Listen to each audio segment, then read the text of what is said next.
دوڑا دیے گئے تھے، اس تاریخ کو بھی آپ نے فراموش کر دیا۔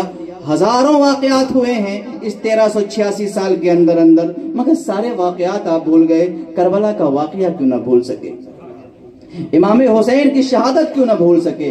کربلا کا واقعہ ہر سال دہرایا جاتا ہے اور سننے کے بعد ایسا لگتا ہے بالکل تازہ واقعہ ہے، ابھی لگتا ہے کل کا واقعہ ہے۔ بات دراصل یہ ہے، دنیا میں جتنے مارکے ہوئے ہیں، جتنی جنگیں ہوئی ہیں، جتنے حالات پیدا ہوئے ہیں، ان کے پیچھے یا تو کوئی سیاسی غلطی رہی ہے، یا کوئی دنیاوی مقصد رہا ہے، یا پھر زمینوں پہ قبضہ رہا ہے، یا اپنا دبدبہ ظاہر کرنا رہا ہے۔ کوئی نہ کوئی خامی اور کوتاہی کا معاملہ ضرور رہا ہے، مگر واقعے کرب و بلا نہ زمین کے لیے ہے، نہ جائیداد کے لیے ہے، نہ اپنے فخر کے لیے ہے، رسول اللہ کے دین کے لیے ہے۔ جب تک دین رہے گا حسین کا نام زندہ رہے گا۔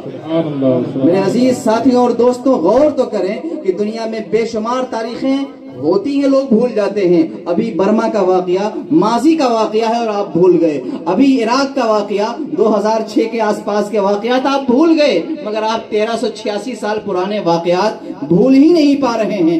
آپ کو علی اصغر کی شہادت کی خبر ہے، آپ کو علی اکبر کے جوانی کی خبر ہے، آپ کو عباس علمدار کے کٹے ہوئے بازوؤں کی خبر ہے، آپ کو کربلا والوں کی پیاس کی خبر ہے، آپ کو ان کو دھوکے سے بلانے کا علم ہے، باقاعدہ پورا نقشہ آپ کے ذہن میں محفوظ ہے۔ بات دراصل یہ ہے، انہوں نے اگر جائیداد کے لیے جان دی ہوتی تو شاید دلوں سے نام مٹ گیا ہوتا، انہوں نے اگر طاقت کے لیے جان دی ہوتی تو شاید انہیں فراموش کر دیا گیا ہوتا، اگر دنیاوی جاہو جلال کے لیے قربانی دی ہوتی شاید ہم انہیں بھلا چکے ہوتے۔ رسول اللہ کے دین کے لیے تھی۔ جب تک دین ہمارے سینے میں ہے، حسین ہمارے سینے میں ہے۔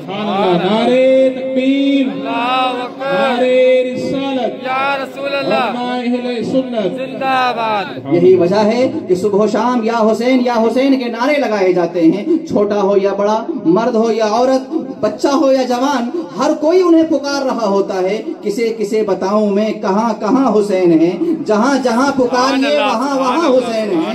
میں کہیں یزید کا نشان نہیں، ہر ایک صفحہ پہ باخدا بیاں بیاں حسین ہے۔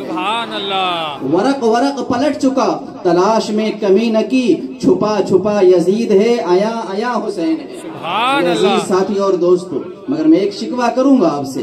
واقعے کرب و بلا کو آپ نے رونے رلانے کے لیے سنا ہے، واقعے کرب و بلا کو آپ نے آنسو بہانے کی نیت سے سنا ہے، درد و غم کی کیفیت سے سنا ہے۔ واقعے کرب و بلا کو ایک مظلومانہ واقعے کے طور پہ آپ نے سنا ہے، لہٰذا میں آپ سے کہنا چاہوں گا اس واقعے کرب و بلا کو مظلومانہ انداز میں سننے کے بجائے بہادرانہ انداز میں سنیے۔ تاریخ میں سب سے بڑے بہادر کا نام حسین ہے، جو 22,000 لشکر سے ٹکرا گئے، اسے حسین کہا جاتا ہے۔ میرے عزیز ساتھیوں اور دوستوں، آپ روتے ہیں سن کر کے، آپ میں جذبہ بیدار کیوں نہیں ہوتا؟ حوصلہ کیوں نہیں پیدا ہوتا؟ ہمت آپ کی جمع کیوں نہیں ہوتی؟ آپ میں ولولہ کیوں نہیں پیدا ہوتا؟ کیا کربلا کا واقعہ آپ کو مہمیز نہیں کر رہا ہے؟ کیا کربلا کا واقعہ آپ کے دل کو زندہ نہیں کر رہا ہے؟ کیا ہر سال کربلا کا واقعہ سنایا جاتا ہے تاکہ آنسو بہا لیں؟ وہ مظلوم تھے، وہ بے بس تھے، انہیں گھیر لیا گیا تھا، دھوکے سے بلایا گیا تھا۔ میرے عزیز علی کا گھر ہے وہ گھر جس گھر کا ہر ایک بچہ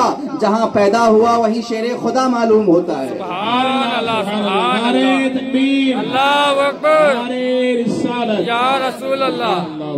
آپ اسے اس نظریے سے کیوں نہیں دیکھتے کہ امام علی مقام رضی اللہ تعالی عنہ نے جو بہادری کا مظاہرہ فرمایا، ان کے ساتھیوں نے، ان کے گھر والوں نے جو بہادری کا مظاہرہ فرمایا، تاریخ میں ایسی بہادری نظر ہی نہیں آتی۔ میں پوچھنا چاہتا ہوں، 56 سال 5 مہینہ 5 دن کی عمر امام حسین کی کربلا کے میدان میں تھی۔ آپ بوڑھا کہہ سکتے ہیں، عمر دراز تھے، اپنی داڑھی اور سر کے بال میں خضاب لگائے ہوئے تھے، یہ عمر امام حسین کی ہو چکی تھی۔ میں کہتا ہوں دنیا کے بڑے بڑے بہادروں کی تاریخ آپ پڑھ لیں، شجاعت میں جو کمال درجے کے پہنچے ہوئے لوگ ہیں ان کی تاریخیں آپ پڑھ لیں، دنیا کے طاقتور لوگوں کی تاریخیں آپ پڑھ لیں، اور اس کے بعد کربلا کی آپ تاریخ پڑھیں۔ آپ باپ ہیں، آپ بھائی ہیں، آپ دوست ہیں، مجھے بتائیے اگر آپ کے سامنے آپ کے جوان بیٹے کی لاش ہو تو آپ کی نگاہوں کے سامنے چکر آ جائے گا، اگر آپ کے بھائی کی لاش موجود ہو کمر دوہری ہو جائے گی، اگر آپ کا